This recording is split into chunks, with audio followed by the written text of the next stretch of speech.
Hello and welcome to the inaugural episode of Modern Wealth Management by Monon Wealth. I'm your host, Ryan Ruff. In a few moments, I'll be joined really by the stars of our show. That's Mr. Ray Kramer and Darrick Hutchens, managing partners over at Monon Wealth Management. But first, I want to give you a little bit of an idea as to what you can expect on this show, the kinds of stuff that we're going to be talking about in episodes to come, and even what we're going to be chatting about today. You see, honestly, it's in the title, Modern Wealth Management. That is the topic of conversation each and every episode. Luckily, we've got Ray, we've got Darrick with a combined 4 decades worth of experience in the financial sector, and we're going to be tapping into that wealth of experience. We're going to be asking some hard-hitting questions. We're going to get to the bottom of some complex financial topics so that you, our listeners, our viewers, can come away with some strategies, some lessons learned that are going to ultimately help better position you in your finances moving forward. I'm going to go ahead and bring on Darrick and Ray. Darrick, Ray, good to see you guys. Thanks for being here. Good to see you. Welcome aboard. Hey, thanks, Ryan. We're excited to be here. Like you said, the inaugural episode. That's pretty exciting. Yeah, so guys, we've got a great topic here for our viewers and our listeners today. One that is most certainly applicable to anybody, regardless of their wealth. One of the things I did want to touch on here at the top of the show is that you guys have a really interesting background in that you work with a wide variety of clients. And I mean clients that have net worths that are all over the place. But specifically with this show, one thing that we really want to hit on is that you guys have some experience working with what we call the super rich or the super affluent. So I'm talking about a net worth of maybe $500 million or more. So if you're sitting there at home, you're watching this, you're listening, you're thinking, hey, I don't fall into that income bracket. Well, don't worry. There are still lessons to be learned about how the super rich or how the super affluent are allocating their funds, are protecting their funds that you can still apply to your own portfolio. You don't have to be in that bracket as well. And that's one of the beauties of this show moving forward. So guys, when we're looking, to start today's conversation and dive into the topic at hand today, I was trying to think about, over my coffee this morning, what's the best way to start this off? And it came down to one word, uncertainty, I think is the easiest way to put it. You guys want to talk about uncertainty? Just take a look at the last year between the COVID-19 pandemic and everything that threw into not just the market, but everybody's personal lives. Follow that up with the 2020 presidential election. We had no idea which way that was going to go. And now the COVID-19 vaccine rollout program. So much uncertainty in every one of those 3 elements I just listed. People are keeping their dollars and cents close to their chest. They don't want to make any risky decisions given that level of uncertainty. There's just a lot to consider these days. So let's go ahead and start today's conversation around that word of uncertainty. Let's talk about what people can be doing right now to protect their money and give them peace of mind about their finances and the future. Darrick, you want to start us off? What can they be doing right now? Yeah, well, everything that you hit on there, I have to agree with Ryan. It's been a very challenging last 18 months, I would say, and with everything that's been going on politically, socially, economically, we really have been recommending that people, what we call stress test their situation or their financial plan. And a stress test is a process that looks at what you have and what you want. And it really ensures, Ryan, that there's no disconnects or, in this world, missed opportunities to connect you from, like I said, where you are now and really where you want to go. You mentioned the super rich, and while Ray and I may not have any clients that fall into that 500 million and above, we belong to some mastermind classes, and we talk to some other advisors, and we learn from the processes, the techniques, the strategies that these individuals use, because they really have access to things that, quite frankly, until recently had never been brought down to us with less affluence than them. So when we talk about stress tests, historically, we really, this is a technique that's been used by the extremely wealthy families, but they're becoming increasingly popular with us less affluent individuals and families. Roger that. So it really sounds like this whole stress testing process is obviously a great thing to consider, and it's something that the super rich are commonly doing. You know, this isn't just a one and done kind of process, and we'll get into that in a little bit. But you know, it's the process is surrounding, the idea of trying not to make any serious mistakes, trying to avoid any potential setbacks, and position yourself on the right track to move forward. So let's dive into the process a little bit. Why is this so valuable? And why should affluent families be considering this right now, especially given, like I had mentioned, with that uncertainty, with everything going on in our world? Why is that, Darrick? Well, again, I'm going to go back to the fact that with everything that's going on economically, politically, socially, things are moving fast. And what we find is that people don't want to make mistakes, but they also, Ryan, they don't want to miss opportunities. With all the changes that are taking place, there are tremendous financial opportunities that exist right now that, quite frankly, just weren't available before this COVID pandemic. What we find is that this stress testing process, it's a good option for people who are in a complex situation or who just want to make sure that they're making smart decisions in today's challenging environment. The process is particularly important with everything that's going on. As we said, many people are concerned about their finances, and getting that second opinion will help provide clarity and peace of mind for all high net worth clients. Ryan, if I could jump in here. When Darrick and I have been talking a lot about stress testing lately, and what it makes me think of, we think of, the biggest event we've had in our career, which was the recession of 2008, 2009. And what term came out during that time? Stress testing. All the banks that had defaulted, now they have to routinely go through this stress test to make sure they have enough cash on their balance sheet to make it through another event like that. So when I think of it, I think back to that time, which was a very rough year. I would say last year was probably the second worst year compared to that. But taking it to a personal level so that when things do get choppy, we can lean back on that stress test to say, okay, everything's going to be okay because we've done the stress test. Right, right. So, guys, what I'm hearing here is that stress testing can be used to ultimately evaluate a few different things. Yes, at the end of the day, this is your dollars and cents. These are cold, hard numbers on a spreadsheet, but it sounds like there's a little more to it. So could you maybe share like 3 of the main ways that this process can be utilized as a whole? Yeah, sure. So, it really starts off by individuals that want to test their existing plan to see if it's still on target to deliver the expected results. So the number one way is that we see is, hey, I've got a plan, I've got some goals. Is the plan going to help me hit those goals? Is it going to work?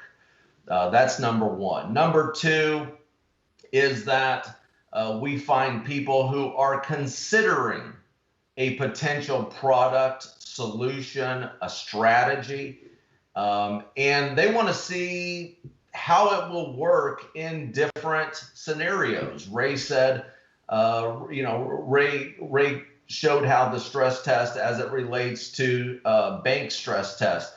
We all know that most scenarios work pretty good under ideal circumstances. What we want to see is, will this plan work when it really gets tough, when it really gets stressed? So, taking a look at potential products and solutions, that's the number two way. And then the third thing is just to see if there are any opportunities that people have overlooked that could either enhance or improve upon an existing strategy. Too often we think about dire circumstances and huge mistakes. I think that some of the things we're finding today are opportunities, missed opportunities that we're bringing to people's attention.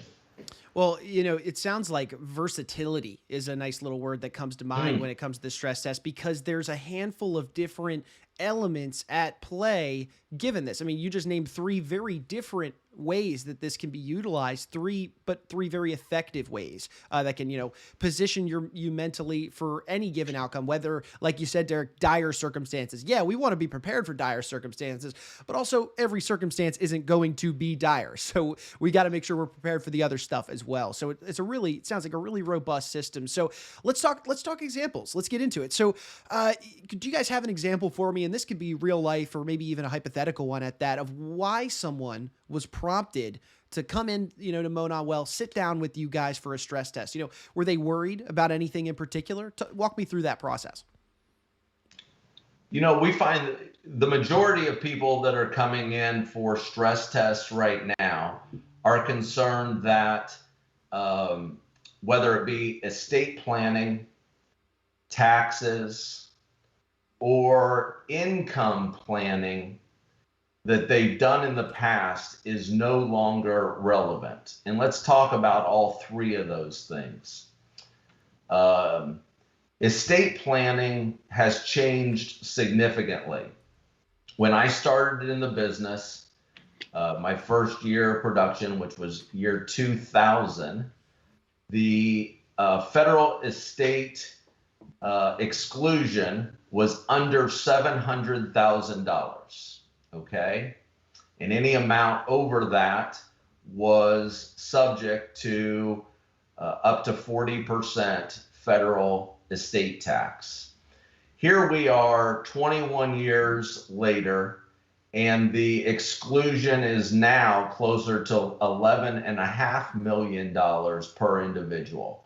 That is a huge change. So, and I was looking at the statistics this morning, Ryan, and the charts, and and how that has progressed over my career. So quite frankly, if you're a high net worth individual and you put your estate planning together 10 years ago, it's out of date. It doesn't even make sense anymore. The laws have changed so much. And what else, and what's happening now? Well, there's talk about it going backwards, it moving back to where we came from. So estate planning and making sure that your family doesn't pay more in federal estate taxes than what you have to right now has been the number one reason people have been coming into us. The second highest reason is that because of all the economic change that we've seen a lot of people retiring early, a lot of people being relocated, or their jobs being eliminated. At the same time, we see interest rates lower than they've ever been, okay? And so we have a huge issue as it relates to people taking early retirement in a low income interest environment. And Ray, you've got a great story about how a client of yours came in, was considering one of these moves, and through a stress test. Why don't you tell them how that played out? Sure. When Darrick and I meet with people, everybody's got their big issue. Some people aren't sure if they have enough money to retire. Some people are just unorganized. Some people need an estate plan. But I always think about this one client. It's kind of seared into my brain. And every day when I get up, I think of them, and it reminds me of why I do this. This gentleman and his wife, he had worked at the same company for probably 40 years. They moved around the country a lot when he was younger. But Indianapolis had become home, and they had been here the last 15 or so years. And suddenly he lost his job in town. One of his biggest clients was a grocery store that went under. And he was faced with, okay, do I find another job in town? Do I stay with the same company? And ultimately, they were on the verge of moving out west. And the wife came to me privately and said, this isn't what I want to do. Okay. He's not here. Can we talk off the record? I want to stay. This is home. This is where the kids and the grandkids are, but he's earlier than he thought he would be able to retire.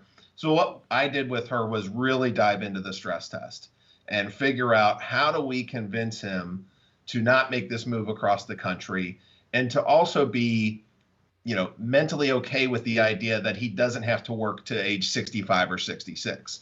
And at the time he was around just over 60 years old.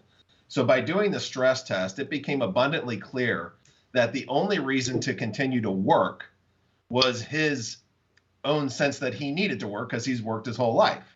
And the concept of using his own money to retire just was very foreign to him. So we eventually brought him back in, walked through the stress test, showing him, hey, you can keep working all you want. She doesn't want to move across the country. Let's try retirement out. If it doesn't work, you can always go back. And they would take him back. So the stress test allowed them to try it. And here we are almost 3 years later. He's thrilled. He's actually doing some day trading on the side, has become his new hobby. She's happy. And, that's the kind of difference we can make. It's not just about, well, how much money do I need to retire? It's about how much you plan to spend. It's what's on your to-do list. I don't like calling it a bucket list. I call it the fun list. Whatever fun is for retirement, that's what we want to focus on, because Darrick and I have both seen over the years that people push things off, say, well, I'm just going to work a few more years. I want to get to where I get Medicare. Well, okay, Darrick and I run our own business. We pay our own health insurance. If you have the money to bridge from 62 to 65, waiting to Medicare should not be the reason that you're working an extra 3 years. Go out and enjoy yourself while you're young and you have your health. And we've seen over and over, by pushing it off even 2 to 3 years, sometimes that you don't make it that long, even if you're perfectly healthy at the time. So, that's one example that really sits in my memory because it was so impactful and, I think changed, gave them 3 extra years of happiness and staying in town and not moving across country. Ray, that's a fantastic example, man. You hit the nail on the head in terms of my question of what would have prompted somebody to come in for that stress test. Well, they were facing a massive life change in moving potentially across the country, away from friends and family. For those that may be listening, watching, who have maybe done that process, it's taxing. It's tough. You miss your friends and family and you want to be back there if you do move. So that was a massive life change. You helped them figure out and avoid ultimately.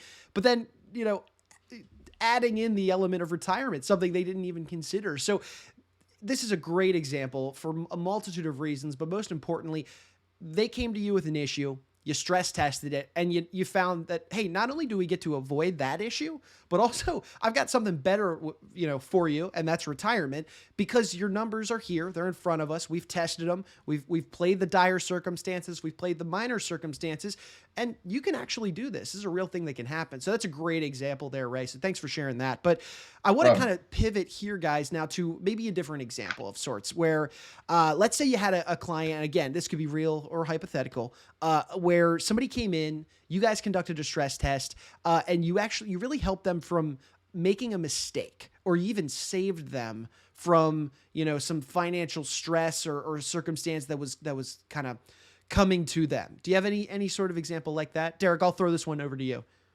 Yeah, sure. So, I'm going to use a real life example, a case that we're working on right now with one of our favorite clients. And, she had done some estate planning several years ago. And as it relates to her and just about everybody else, things change.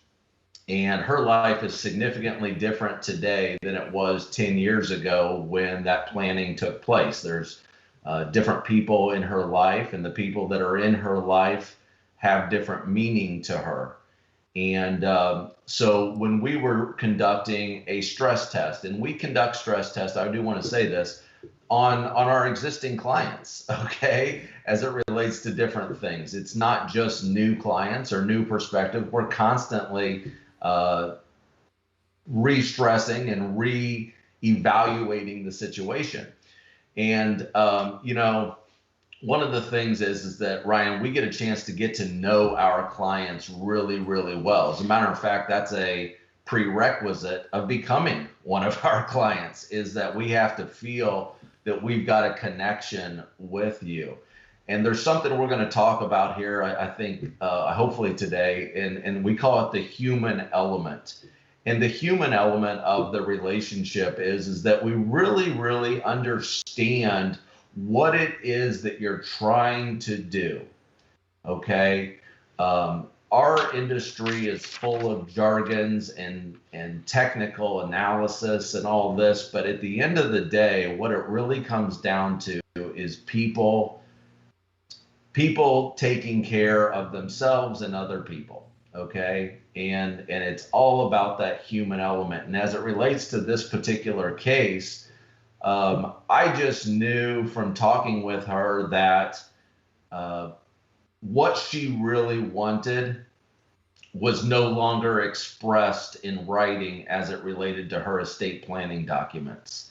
And in bringing that to her attention, we've gone through a series of tests and strategies to get that better in line.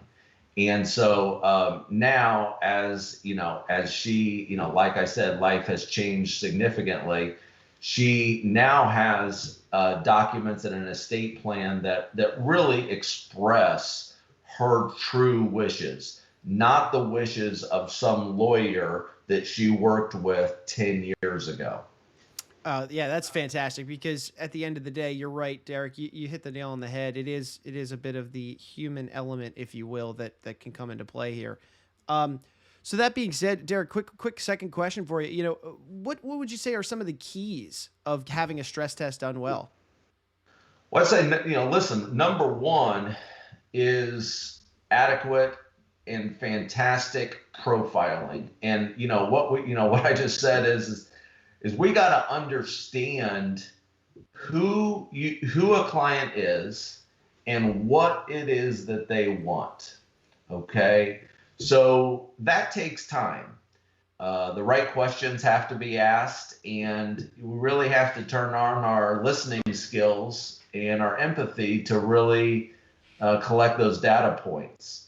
The second thing that is absolutely required is you got to have the correct resources to get this done. Ray and I have been in this business now for 40 years, and there isn't a day that goes by that we don't learn something new. All right. And so I say that because you've got to have the right resources in people and technology and contacts to both evaluate and then address the situation. And not everybody has that. And then the third thing that absolutely is a requirement is that human element that we've talked about. Right. So I'd love to dive a little bit deeper into this idea of the human element, because when you say it, sure, it makes total sense. Yes, this is a world of financial acumen and data analysis, and you can really get bogged down with the numbers and focus solely on that. And we're going to cover that. We're going to get into this topic even further in future episodes of this show. Okay. But I'd love to hit it here now. You mentioned the human element being that important variable in stress testing. Could you talk maybe a little bit more of why or how, rather, maybe you guys get to the heart of that human element during your stress testing process? Well, sometimes it is true that mistakes that we find through a stress testing process are mechanical. We find ages incorrect, date of birth, strategies that are no longer IRS compliant. We do find those kind of mechanical mistakes. But more often than not, the mistakes that we find have to do with this human element. And the human element is that personal and emotional side of the planning. It's the part of the planning that involves understanding everything and everyone that's important to the client and how they will be affected by these financial decisions. The complex, or the strategies and the stuff that we put together, we don't want it to be super complicated. It doesn't need to be any more complicated than what it absolutely has to be to get the job done. what we want to make sure that that it's all about results, and that you as a client are getting the results that you really, really want. Right. Ryan, yeah, if I could absolutely. jump No, in here. Ray, I was just going to say, hey, this human element really, this whole variable was exactly the example that you had mentioned earlier. You had to sit down, evaluate a complex time in that client's life, get to the heart of the human element within that conversation. So sorry, I didn't mean to cut you off, but it was just like, No. hey, this is exactly what we just covered, in terms of your example. Well, I'd like to highlight something Darrick touched on, because he touched on a few very good things. But I think first and foremost, it's listening and the profile process. Darrick and I spent the first 3/4 of our career working in corporate America, working in private banks. And our job was to sell people things.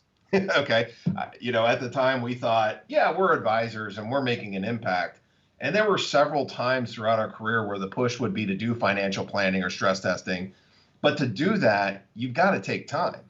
Okay. And that environment was not set up to take time with a client. If I ran an appointment or Darrick ran an appointment and we didn't sell something that first appointment, we were failures. Okay. But what did we really do? All we did was provide a product that met their risk tolerance. It didn't change their life. It didn't impact their life at all. It seems if we could go back 10 years and tell Ray and Darrick at the time that we wouldn't collect signatures on a first appointment, I would have said you were crazy. But the first appointment, and Darrick also touched on this, is an introduction. And our job is to sit there and listen and to find what's important in the human element to them. Everybody's different. And what's also interesting is a lot of times we get a husband and a wife in there and we start asking these questions. And it's not just about money. It's about their family. It's about their friends. It's about philanthropy. Money is actually the last section we get to when we first meet a client. And at that point, we kind of get the back and forth of, okay, do we want to work with you and do you want to work with us? But it's through listening and not pushing our agenda on them where the magic happens. And again, a lot of times a husband and wife come in and they might think in their head, yeah, we got the same idea of retirement. And then they sit down and a third party asks these questions, and it could not be more different. I joke all the time. My ideal retirement is buying about 1,000 acres in the middle of nowhere and being left alone. And my wife would like to live in the penthouse downtown.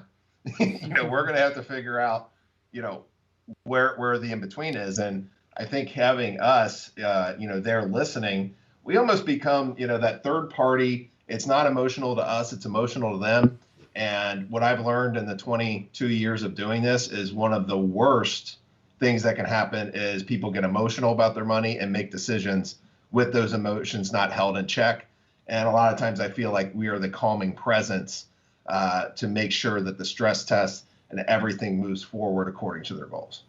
Oh, Ray, I love that. Listening, such a big part of that, because at the end of the day, I'm the client. I come in to sit down and talk to you guys. We're here to talk about me. We're here to talk about me and my issues, my problems, my circumstances, and how you guys can help me through it. So I love that that's a key element, and especially that you had mentioned the money conversation almost comes last, because there are so many other variables, like we touched on with the human element. There are other things to consider, family, goals, you name it, that all do, whether you like it or not, play a role in this ultimate conversation. So let's get into that process a little bit, guys. It seems obviously like knowing the client's goals, what they want to achieve with their life, their retirement plans, it's all critical. It's all very important to consider in this process. So how do you really get in there to the heart of the client's goals and values to understand what's important to them specifically? We have a process that we follow, and we should, Ryan, if you could pull up that graphic. Yep, absolutely. Stress testing, we've covered that, it's an effective way to confirm whether a particular approach, product or service is right for an individual. And it really starts with the profiling of that family or the individual to determine the goals. And we use a set of questions that cover primarily your values, what your goals are, what your relationships, your most important relationships. And then of course we have to get into the facts and figures, but as Ray says, that comes secondary. We want to, the second part is really to evaluate the existing or the proposed services and products, those things for which we are stress testing by working the assumptions, evaluating the alignment with the goals, and of course, calculating what the cost structure of that is. We want to address, the third aspect, we want to address any alternative services or products. So this number 2 and number 3, we're really using all those resources that I told you about. These are the professional contacts that we've made, the software that we use. We're using all of that to evaluate and then address some alternative services or products. And then, of course, number 4 would be that we recommend some course of action. And that course of action may be stay the course. You're doing a great job. You're using everything that is appropriate and best in class for your situation. It may be, hey, you're using the right stuff, but the people implementing it aren't doing what they should be doing. Or it could be that, hey, your stuff is outdated and we need to rethink this. So the course of action could really vary to it's going perfect to we need to make a change. Sure.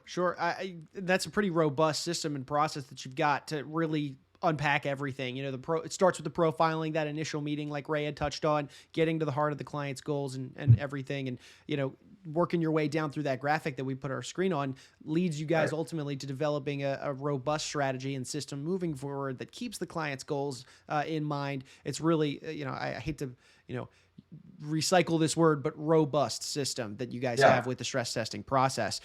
So guys, you mentioned how in your mastermind groups that you're working with other people that are in a similar space, but they're working with those super rich, the $500 million net worth or more. Obviously those individuals, those super rich, super affluent families, business owners, they've got a tremendous amount of access to expertise, teams lined up around the corner for them with all the financial acumen you could ever imagine. So that being the case, could you maybe share a lesson or two that can be learned from this group of people, particularly when it comes to the stress testing process? Because, hey, they're doing it too. They're not only doing it too, they're doing it they're doing it more often than the rest of us. That's the thing I want to emphasize here. They are paying very close attention to their money and the strategies that they're using. And so while certainly their test may be different than our clients, somebody with 500 million probably isn't concerned about retirement income. They're still testing their situation and what that can mean for them. What I think some of the lessons are is that, first and foremost, if you are even slightly unsure about the viability of your wealth management plan and your solutions, then you could benefit from stress testing. That's number 1. Number 2 is that if failing to stress test can lead to much more severe problems down the road, not just for you, but for your loved ones. And then, of course, number 3 is that many times the most significant failings are due to not enough attention being spent on that human element. Often problems result from crossed wires or a client failing to think through what really matters to them and their loved ones. Sure, I completely understand that. So why don't we do this, guys? Let's play a little game of hypotheticals here. Let's say I'm coming into your office. Take me through what that stress test experience might look like from that client perspective. Like someone like me coming in for the first time, talking to you guys. What are what kinds of questions are you asking them right off the top? Because I know Ray had mentioned, hey, the money conversations, the dollars and cents tend to kind of, we address that towards the end because there's more to the picture. What do some of those initial questions to really start that conversation look like? That first meeting, we call it the discovery meeting. And hence the name, we're looking to discover what's important to you. And in order to get that, we've got to understand your values, your goals, your most important relationships. That's really where things start. And if you came into our office, Ryan, if we were to spend 90 minutes together, I'm going to guess that 60 of those minutes are going to be spent in that topic, where we're really trying to understand who you are as a person and what's most important to you, and who's most important to you.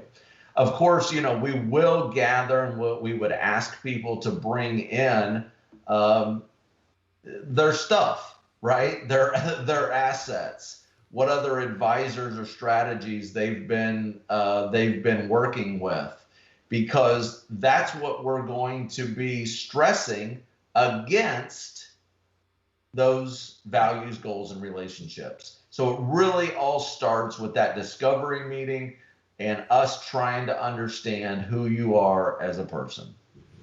Sure. Completely understand that. And now to kind of round out our conversation for the day surrounding stress tests, a good place, I think, to leave it would be, okay, we've done the stress testing process now. Ryan, I'm walking out the door. What kind of analysis or assessment, am I leaving with in the end? What kind of sense of satisfaction ultimately am I leaving with?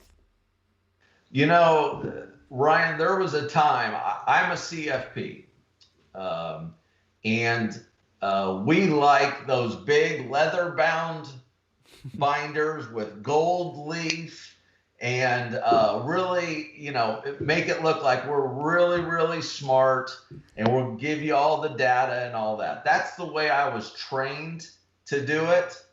I will tell you, I don't know about you, Ryan. I don't want that. Okay. I want you to know that I know the information. I have all those documents, but when I present to you and I give you something to walk away with, I want it to be concise, action-oriented recommendations that really detail, here's what you told me you really want.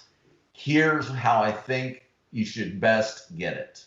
Hey, I love that. Concise, simple, especially, that's the whole gist of the show here. We're talking about complex financial topics and we're breaking them down into concise, bite-sized pieces that anyone can understand. So, hey, I can totally relate and understand that process because, hey, at the end of the day, maybe that leather binder isn't the most ideal circumstance because it's more paperwork. It's more things for me to flip through and understand.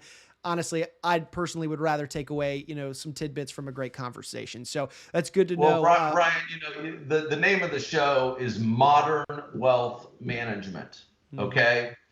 So of the past, I'd give you the leather bound binder with gold leaf, right, full of a bunch of information that you probably will never use. The modern approach is, let me just give you the recommendation, show you that I do have the numbers if you want to dive in, and show you the very best way to implement that. Yeah, love that. Well, guys, here to kind of top off our conversation for the day, any last thoughts? Anything that you think we might have left out off the table in regards to the whole stress testing process? Anything to leave our listeners and our viewers with today? Ray, I'll let you go. Yeah, I think that, as Darrick has walked through this, the one thing that as I've been listening and been working side by side with Darrick for, 17 or so years, but, just over our careers, Darrick and I have often talked about what do we say to people that we do for a living? Because if you meet somebody and they say, what do you do? And I say, I'm a financial advisor. That's the quickest way to end a conversation, because the stigma in our industry is that when you do come in, you're going to be hit with a sales pitch. And so when Darrick and I created our company 7 years ago, what we did was, observe our industry and see everything that's done wrong and flipped it on its head. So the vision we have every day is that we want people to be comfortable when they come in. I mean, doing stress testing is stressful for the client, okay? And we want to break that down. And as Darrick said in our discovery meeting, and what would a client expect? Expect to come in and have a detailed conversation, have the numbers with you, but you and I are both going to know if you're going to give me the information after the first part of our conversation. So when we ask people to bring in their financials, oftentimes they're like, whoa, I don't know. I'm just meeting you guys. Well, great. We're not going to dive into it, until an hour in, when you and I both have a good rapport and a good sense of who we are. So I think it's very important to not only point out the listening aspect, but the fact that, this is a serious process and we stick to it. We're not going to bait and switch and have somebody come in and, we said, hey, we're going to have a conversation, and then 10 minutes into it, we're bringing out, packets of information. So we stick to that promise. And I think that's why we've had such good growth over the past few years and the quality of clients that we're attracting. Roger that. Guys, hey, look, I really appreciate the conversation today. We unpacked a lot with the stress testing process, and something tells me in future episodes we might revert back to it, come back to it in one way, shape, or another. But hey, ultimately, really appreciate it, guys. This was a great first episode and a great topic to hit on. I'm looking forward to the next episode with you guys. Yeah, us too, Ryan. All right. Thank you. Awesome. Well, hey, we want to thank you also, our viewers, our listeners, for tuning in here for our inaugural episode today of Modern Wealth Management. We'll be unpacking new topics in episodes to come. We got a great one lined up for you for the next episode. But until then, for Ray Kramer and Darrick Hutchens, I'm Ryan Ruff saying so long, and we'll see you on the next edition of Modern Wealth Management.